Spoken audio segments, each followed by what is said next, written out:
And welcome back, everybody. Sun Media presentation of Tournament Time here at the Sun Journal, sunjournal.com, and we're breaking down today Class B West Girls. And the Class B West Girls, really Lake Region's kind of been the dominant factor in Class B West this year on the girls' side, but we have a triumvirate of local teams hoping to upset them or overthrow them in the western side, and that starts with the reigning champions in Leavitt High School, and they're the number 4 seed this year.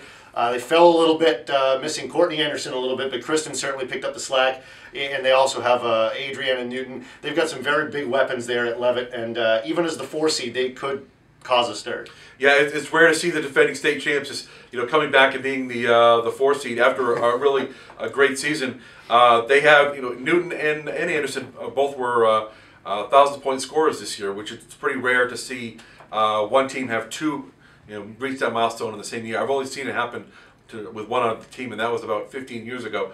So they're still as potent as they were a year ago. Maybe not as deep, obviously, but I think their depth is really coming around, and a lot of the supporting cast and other girls are really playing well and stepping up, and they're going to be a dangerous team next week. And we say that, and look who they draw in the first round. And that's another one of our area teams in Spruce Mountain, their first go at it in Western B after merging Jay and Livermore. And certainly the pedigree and the coaching is there, and then the players are there. They've been a dominant pair of teams in Class C for a couple of years, and then you merge those two. That's not an easy first round. That's not an easy first rounder for Leavitt to deal with. Yeah, I'm not sure who this is the worst matchup for, because you've got Spruce is not a real strong offensive team, even though they've made tremendous strides in what they can do offensively. But it's hard for any team to try and outshoot Leavitt in any circumstance.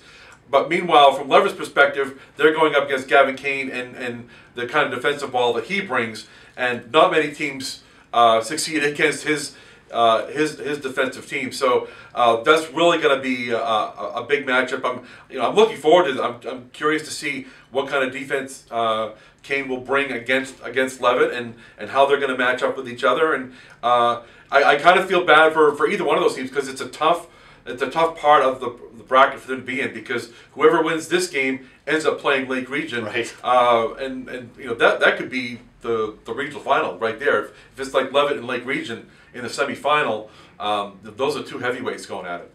On the other side of the bracket, of course, York draws the number 2 seed, and they face kind of a surprise in the Grey New Gloucester Patriots. The Patriots went up and defeated Mountain Valley in the 10-7 prelim up at Mountain Valley. So Grey New Gloucester gets through into the quarterfinals again this year. Good season for them to be able to make it through it and to gut it out and get to that point. Yeah, I think maybe Mountain Valley was the only one surprised by it.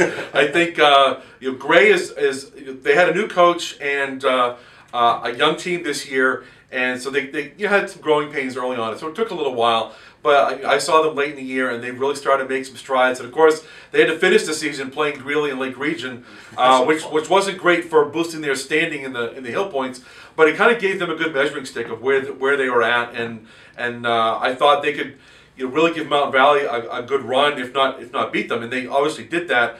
And now getting York, it's going to be a challenge. York is a seasoned team. They were in the regional final last year, and they've done well to get back where they are, despite some big graduation losses.